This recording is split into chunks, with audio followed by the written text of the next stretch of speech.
नमस्कार। आकाशवाणी जयपुर अजमेर से प्रस्तुत हैं प्रादेशिक समाचार।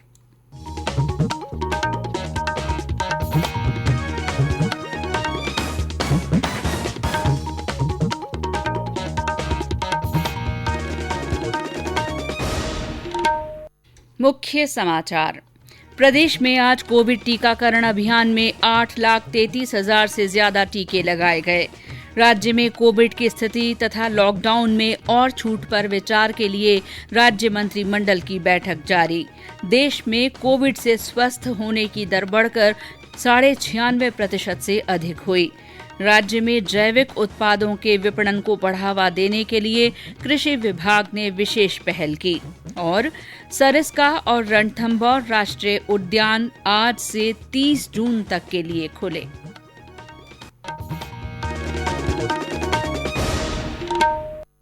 समाचारों के साथ मैं शीला चावला। देश भर में 18 वर्ष से अधिक आयु के सभी लोगों के लिए सरकारी केंद्रों में मुफ्त टीकाकरण अभियान चलाया जा रहा है। आपसे अपील है कि कोविड रोधी टीका जरूर लगवाएं। कोरोना महामारी के प्रति कोई भी लापरवाही न बरतें। जब तक आवश्यक न हो घर से बाहर न निकलें और इन आसान उपायों का पालन करें। मास्क लगाएं, 2 गज की सुरक्षित दूरी बनाए रखें, बार बार हाथ धोएं, चेहरा साफ रखें और टीका जरूर लगवाएं। कोविड से संबंधित जानकारी और मार्गदर्शन के लिए राष्ट्रीय हेल्पलाइन नंबर 01123978046 और 1075 पर संपर्क करें।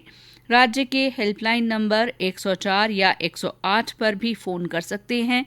इसके अलावा वरिष्ठ नागरिकों के लिए हेल्पलाइन नंबर है 14567। मनोवैज्ञानिक सहायता के लिए फोन नंबर 08046110007 पर संपर्क किया जा सकता है। कोविड बाद की समस्याओं के बारे में श्रोता फोन नंबर 181 पर जानकारी ले सकते हैं। बच्चों की सहायता के लिए फोन नंबर 1098 पर संपर्क किया जा सकता है। और अब समाचार विस्तार से।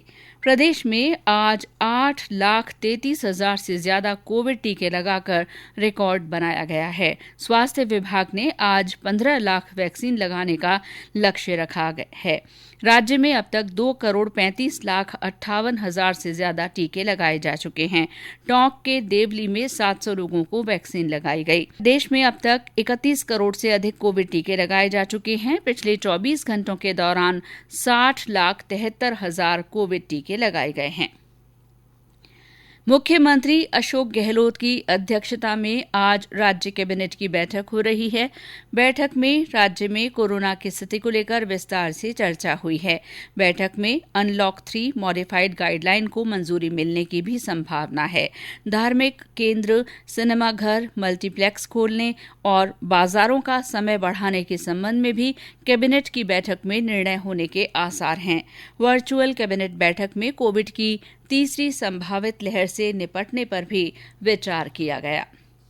देश में कोविड से स्वस्थ होने की दर में लगातार सुधार हो रहा है। पिछले 24 घंटों के दौरान करीब 64,500 रोगी स्वस्थ हुए हैं। इससे स्वस्थ होने की दर 96.66% हो गई है। इस समय 6,12,000 से अधिक लोगों का इलाज चल रहा है। पिछले 24 घंटों के दौरान कोविड के 51,667 नए रोगियों की पुष्टि हुई है। इस बीच देश में कोरोना जांच क्षमता में बढ़ोतरी हुई है। भारतीय आयुर्विज्ञान अनुसंधान परिषद ने बताया है कि 17,35,000 कोविड जांच की गई हैं। अब तक देश में 39,95,00,000 कोविड जांच की जा चुकी हैं। केंद्र सरकार की ओर से कोरोना के प्रति जागरूकता लाने के लिए जन आंदोलन चलाया जा रहा है। इसी के तहत आकाशवाणी जयपुर के समाचार बुलेटिनों में प्रसारित की जा रही विशेष श्रृंखला जनता का संदेश जनता के नाम में आज का संदेश हमारे एक नन्हे श्रोता ने भेजा है। बाड़मेर जिले की चौहटन तहसील के धारासर गांव के खुमाराम जाखड़ कक्षा 4 में पढ़ते हैं। उनका कहना है कि कोरोना संक्रमण खत्म नहीं हुआ है, इसीलिए उनका स्कूल भी बंद है। खुमाराम ने सभी से केंद्र और राज्य सरकार की गाइडलाइन की पालना करने, मास्क लगाने, सुरक्षित दूरी रखने और घर पर ही रहने की अपील की है। हमारे अन्य श्रोता भी कोरोना जन जागरूकता आंदोलन से जुड़ सकते हैं। जो लोग कोविड टीका लगवा चुके हैं वे भी अपना संदेश भेज सकते हैं। इसके अलावा मास्क पहनने, व्यक्तिगत स्वच्छता और साफ सफाई पर जोर देने वाले संदेश भी रिकॉर्ड कर या टाइप कर हमारे व्हाट्सएप नंबर 9414052368 पर भेजे जा सकते हैं। चयनित संदेशों को आगामी बुलेटिनों में शामिल किया जाएगा। ये समाचार आकाशवाणी जयपुर अजमेर से प्रसारित किए जा रहे हैं। समाचारों में आगे बढ़ने से पहले कोरोना जागरूकता संदेश। चलो मिलकर एक शुरुआत करें, चलो एक फैसला आज करें। मास्क नहीं तो टोकेंगे, कोरोना को रोकेंगे। चलो एक इरादा करते हैं, चलो खुद से वादा करते हैं। मास्क नहीं तो टोकेंगे, कोरोना को रोकेंगे। समाचारों में आपका फिर स्वागत है। कृषि मंत्री लालचंद कटारिया ने आज दुर्गापुरा कृषि प्रबंधन संस्थान परिसर में जैविक उत्पाद विक्रय प्रोत्साहन स्थल का उद्घाटन किया। उन्होंने बताया कि जैविक उत्पाद किसानों की बाजार तक पहुंच बढ़ाने और उपभोक्ताओं को जैविक उत्पाद मुहैया कराने के लिए इस केंद्र की शुरुआत की गई है। किसान सप्ताह में 2 दिन सोमवार और गुरुवार को विक्रय स्थल पर जैविक फल और सब्जियां लेकर आएंगे। कोरोना काल में आदमी की इम्यूनिटी को बढ़ाने के लिए रोज के खान पान में हमारी जो परंपरागत खेती थी, जो जैविक उत्पादन थे, उसको मानव जीवन के साथ में रखते हुए यदि मनुष्य अपना जीवन जीता है तो निश्चित तौर पे कोरोना से भी मुकाबला होगा, आने वाली अन्य बीमारियों से मुकाबला होगा और परंपरागत खेत ताकत मिलेगी, आय में वृद्धि होगी और हमारे जो नौजवान पीढ़ियों को खाने के लिए शुद्ध खान पान की सामग्री मिलेगी। सप्त शक्ति कमान के army commander lieutenant general Amardeep Singh Bhinder ने कल और आज बीकानेर स्थित महाजन फील्ड फायरिंग रेंज में चेतक कोर के अधीन फॉर्मेशन के प्रशिक्षण का जायजा लिया। इस दौरान चेतक कोर के GOC lieutenant general Manoj Kumar मागो भी उनके साथ मौजूद रहे। जनरल ऑफिसर ने फॉर्मेशन की आर्टिलरी और आर्म्ड रेजिमेंट की लाइव फायरिंग के साथ साथ उनके हर मौसम में मुकाबला करने की क्षमता का मूल्यांकन भी किया। लेफ्टिनेंट जनरल एएस भिंडर ने प्रशिक्षण प्राप्त कर रहे सैनिकों के साथ बातचीत की और उत्कृष्ट प्रशिक्षण मानकों और ऑपरेशनल तैयारियों के लिए उनकी सराहना की। राज्यपाल कलराज मिश्र ने सपरिवार आज माउंट आबू राजभवन के लेक व्यू स्थल से सुप्रसिद्ध नक्की झील और जैव विविधता के सौंदर्य को निहारा। राजभवन के लेक व्यू पॉइंट से नक्की झील और हरियाली से लखदक पहाड़ियों की रमणीयता को देखते हुए राज्यपाल ने सुबह 2 घंटे का समय बिताया।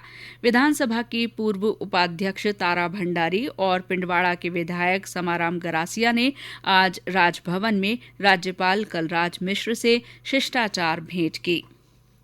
आपातकाल के 46 साल पूरे होने पर भाजपा आज देश भर में काला दिवस मना रही है। भाजपा कार्यालय में एक प्रेस कॉन्फ्रेंस को संबोधित करते हुए पार्टी के प्रदेश अध्यक्ष डॉक्टर सतीश पूनिया ने कहा कि आपातकाल इतिहास की बड़ी भूल थी। उन्होंने आपातकाल के दौरान संघर्ष का दूसरा बड़ा आंदोलन बताते हुए कहा कि नई पीढ़ी को भारतीय लोकतंत्र और उससे जुड़ी बड़ी घटनाओं के बारे में जानकारी होनी चाहिए। इस आपातकाल के पूरे कालखंड में पहला प्रश्न यही था कि ऐसी परिस्थिति नहीं थी, लेकिन देश में उस अनुच्छेद 352 का दुरुपयोग हुआ।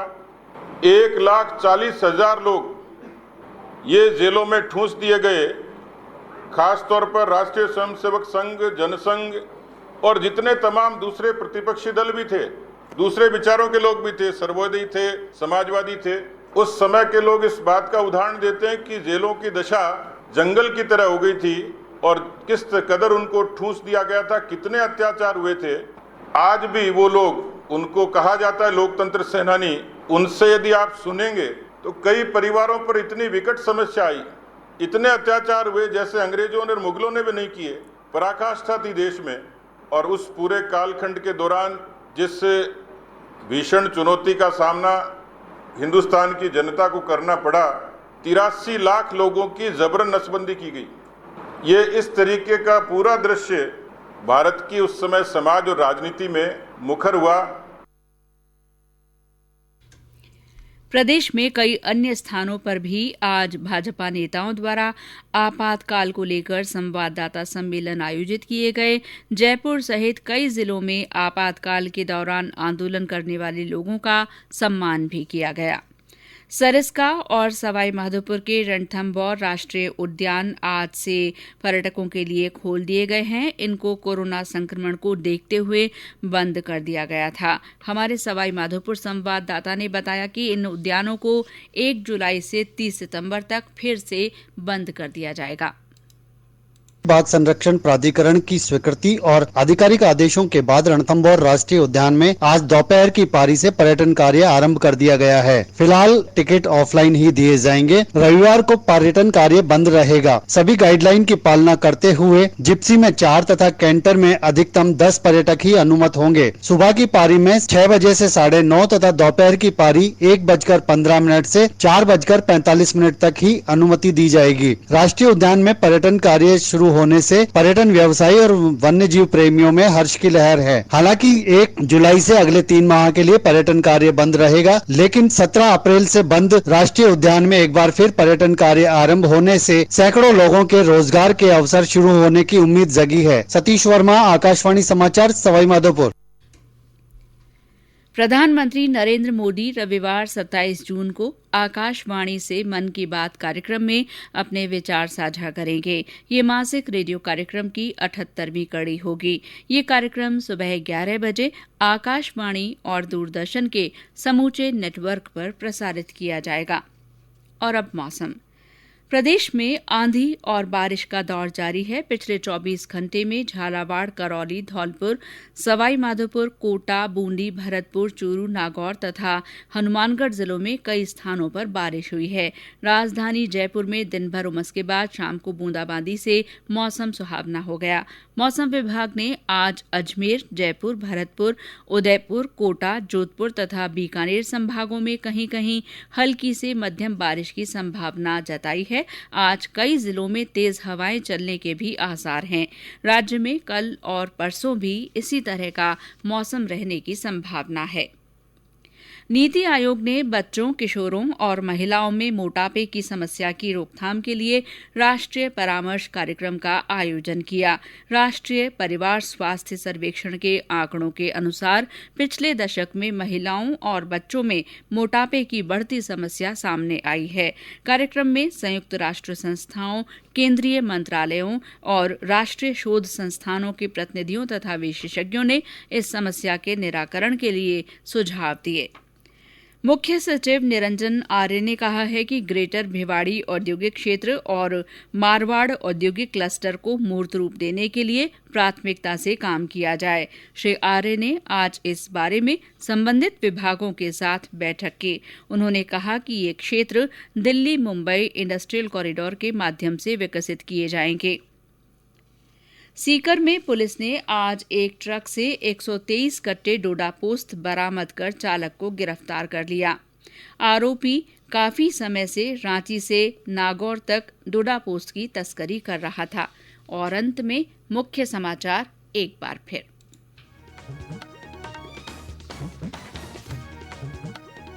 प्रदेश में आज विशेष कोविड टीकाकरण अभियान में 8,33,000 से ज्यादा टीके लगाए गए। राज्य में कोविड की स्थिति तथा लॉकडाउन में और छूट पर विचार के लिए राज्य मंत्रिमंडल की बैठक जारी है। देश में कोविड से स्वस्थ होने की दर बढ़कर 96% से अधिक हो गई है। राज्य में जैविक उत्पादों के विपणन को बढ़ावा देने के लिए कृषि विभाग ने विशेष पहल की है। और सरिस्का और रणथंभौर राष्ट्रीय उद्यान आज से 30 जून तक के लिए खुल गए हैं। इसी के साथ प्रादेशिक समाचार बुलेटिन समाप्त हुआ। नमस्कार।